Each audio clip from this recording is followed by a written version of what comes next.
Artificial baby बनना चालू हो गए हैं और हाशिम अलगायली ने आर्टिफिशियल बेबी प्रोड्यूस करने का रास्ता ढूंढ निकाला है। तो इस वीडियो में हम लोग जानने वाले हैं कि कैसे दुनिया में आर्टिफिशियल बेबी बन रहे हैं।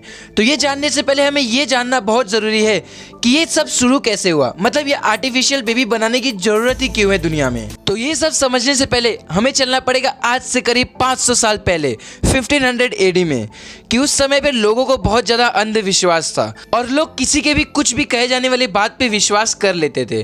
तो ऐसा ही एक अंधविश्वास फैला था उस टाइम पे कि एक स्विस फिजिशियन था जिसका नाम था पैरासेल्सस। तो उसने ये बताया था विदाउट मदर वूम के एक बच्चे को जन्म देने के लिए सिर्फ एक इंसान के स्पर्म और घोड़े के खाद की जरूरत है। तो पैरासेल्सस का ये मानना था जैसे कि हम लोग किसी भी प्लांट के बीज को अगर हम लोग सॉइल में डाल के रोज अगर टाइम से उसमें पानी डालेंगे तो एक प्लांट में कन्वर्ट हो जाएगा, तो वैसे इसका ये मानना था कि अगर किसी इंसानी स्पर्म को हम लोग घोड़े के खाद में डाल देंगे और उसके ऊपर रोज खून डालेंगे तो उसमें से एक बच्चा प्रोड्यूस हो सकता है। और ये तो सिर्फ एक सुपरस्टिशन है, उस टाइम पे ऐसे बहुत सारे सुपरस्टिशन है जो लोगों के दिमाग में फैला हुआ था।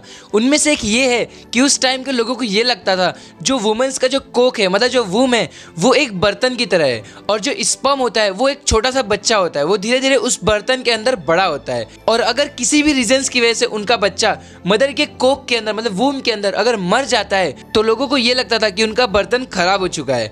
क्या बोला तूने? नहीं, हम लोग को ये सब बातें मजाक लग रही है, लेकिन ये उस टाइम की रियलिटी थी और इन्हीं सब बातों पे उस टाइम के लोग यकीन करते थे। और यही बात था कि जिसकी वजह से लोग सोचने लगे कि अब उनके बेबीज जो है वो सेफ नहीं है।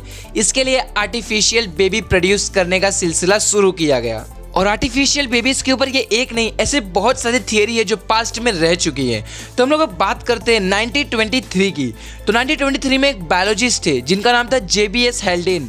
उन्होंने अपना एक नोवेल पब्लिश किया था जिसका नाम था डेइडेलिस। उन्होंने अपने नोवेल में ये बताया था कि 1950 में दो साइंटिस्ट थे जिनको एक प्लेन क्रैश में एक लेडी मिलती है, तो उसकी ओवरी को निकाल के उन लोग न्यूट्रिशन मीडियम में जिंदा रखते हैं और हर महीने उस ओवरी से निकले एग को किसी न किसी ह्यूमन बीइंग के स्पर्म से फर्टिलाइज कराते और आर्टिफिशियल बेबी को प्रोड्यूस करने का तरीका ढूंढते। तो जैसा कि मैंने बताया था कि एक नोवेल है, तो इसमें जो भी चीजें लिखी हुई थी वो एक काल्पनिक थी, लेकिन एक्टो लाइफ एक्सपेरिमेंट जो 1960 में परफॉर्म किया गया था और ये 1916 का सबसे सक्सेसफुल और सबसे वियर्ड एक्टोजेनियस एक्सपेरिमेंट था, क्योंकि 1996 में साइंटिस्टों ने 14 बकरियों के फेटिस लिए जिन्हें उनके माँ के अमोनियोटिक फ्लूइड में रखा था और उनका ये मानना था कि ऐसा करने पे कुछ हफ्ते में बेबी बॉर्न हो जाएगा। और हुआ क्या, उन 14 बकरियों में से एक बकरी का सक्सेसफुल डिलीवरी हो गया। और इसी प्रोसेस को आज 2023 में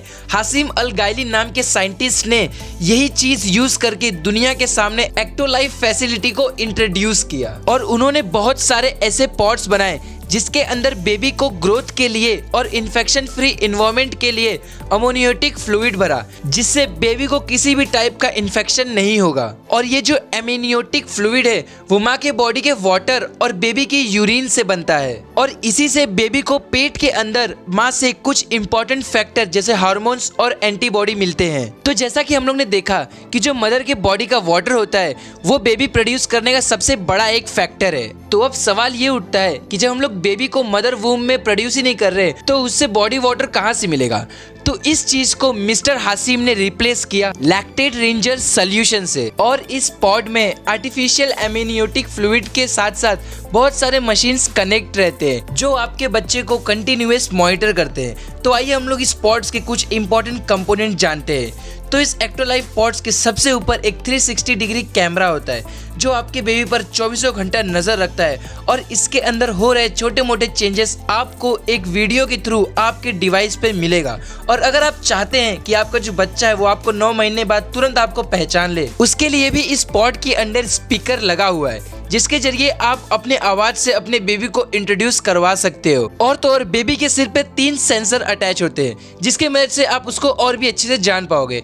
जैसे कि पहला होता है बायो इम्पिडेंस सेंसर जो मेजर करके ये बताता है कि आपके बेबी का वाटर लेवल क्या है और उसका मसल मास कितना है। और जो दूसरा सेंसर है वो है इलेक्ट्रोकार्डियोग्राम मतलब ECG जो आपके बेबी का हार्ट बीट मेजर करता है। और तीसरा सेंसर है फोटोप्लांटिस्मोग्राफी मतलब PPG जो ऑक्सीजन लेवल को मेजर करता है। और अगर इस प्रोसेस प्रोसेस में कुछ भी गड़बड़ हुआ तो एक एआई कंट्रोलर स्कैनर पूरे बॉडी को स्कैन करेगा, उसके डिफेक्ट और डीएनए गड़बड़ी को तुरंत स्कैन करेगा।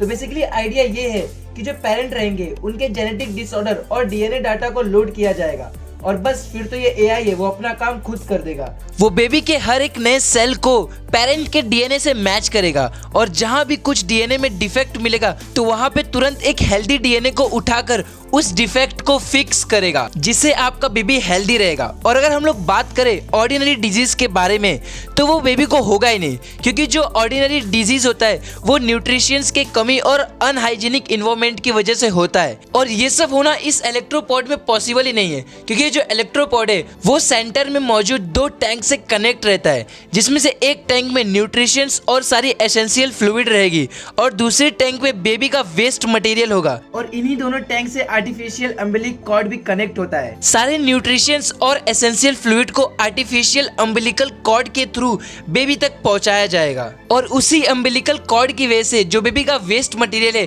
वो दूसरे वाले टैंक में जाके स्टोर होएगा और वो जो टैंक के अंदर जो वेस्ट रहेगा वो रिसाइकल होगा और वो रिसाइकल होकर न्यूट्रिशन में कन्वर्ट होएगा और वो वापस से बेबी के अंदर जाएगा और ये जो प्रोसेस है वो कंटिन्यूअस होता ही रहेगा। और इन्हीं सब फैसिलिटीज की वजह से जो बेबी है वो एक साफ इन्वायरमेंट में डेवलप होगा और डेवलपमेंट पूरा होने के बाद सिर्फ एक बटन प्रेस करने के बाद बेबी को बाहर निकाला जा सकता है। सुन के ये सब बहुत अच्छा लग रहा होगा और बहुत इजी लग रहा होगा, लेकिन ये उतना इजी है नहीं जितना हमें सुनने में लग रहा है। तो बेबी को सारे न्यूट्रिशंस तो मिल जाएंगे, लेकिन उन न्यूट्रिशंस का रेशियो क्या होगा, मतलब उसे कितना रेशियो में कौन सा न्यूट्रिशन देना है वो कैसे मालूम होगा। और यही एक चीज है जो इस एक्सपेरिमेंट का सबसे बड़ा ड्रॉबैक है, क्योंकि किसी भी साइंटिस्ट और किसी भी डॉक्टर को ये नहीं पता कि एक बेबी को कितने रेशियो में कितना न्यूट्रिशन और कौन कौन सा न्यूट्रिशन दिया जाएगा। क्योंकि अगर कोई भी न्यूट्रिशन ज़्यादा या कम हो गया तो वो बेबी के ऊपर बहुत ज़्यादा हार्म करेगा। और इस इलेक्ट्रोपॉड्स का एक और प्रॉब्लम ये भी है कि जो इसमें ऑक्सीजन सप्लाई करने की बात की गई है, अगर उस ऑक्सीजन सप्लाई का थोड़ा सा भी प्रेशर ऊपर नीचे हुआ तो बच्चे की जान भी जा सकती है, क्योंकि उस टैंक में मौजूद जो ऑक्सीजन है वो धीरे धीरे कम होते जाएगा और उसके कम होने का मतलब जो ऑक्सीजन के ऊपर प्रेशर है वो भी कम हो जाएगा। और अगर ऑक्सीजन के ऊपर से प्रेशर कम हो गया तो वो वापस से गैस में कन्वर्ट हो जाएगा और कंटेनर के ऊपर जाकर स्टिक हो जाएगा, जिसकी वजह से जो ऑक्सीजन का कॉन्सेंट्रेशन है वो धीरे धीरे कम होते जाएगा और बेबी तक अच्छे से ऑक्सीजन ना पहुंचने के कारण जो बेबी है उसका उस पॉट के अंदर दम घुटने की वजह से मौत भी हो सकती है। और जो ऑक्सीजन होता है वो एक बहुत बड़ा रोल प्ले करता है ब्लड को बनाने में, और अगर ऑक्सीजन ही उस तक अच्छे से ना पहुंच पाए तो हो सकता है कोई ऐसा यूनिक या फिर एबनॉर्मल ब्लड ग्रुप फॉर्म हो जाए जो हम इंसानों के लिए बहुत डेंजरस होगा। तो आप लोग का क्या मानना है इस इलेक्ट्रोलाइफ एक्सपेरिमेंट के ऊपर? तो आप लोग अपना जो पॉइंट ऑफ व्यू है वो हमें कॉमेंट में बता सकते हैं। तो अगर आप लोग को इस वीडियो से कुछ अच्छा सीखने को मिला तो आप इस वीडियो को लाइक करके चैनल को सब्सक्राइब जरूर कर देना। तो मिलते हैं अगले वीडियो में।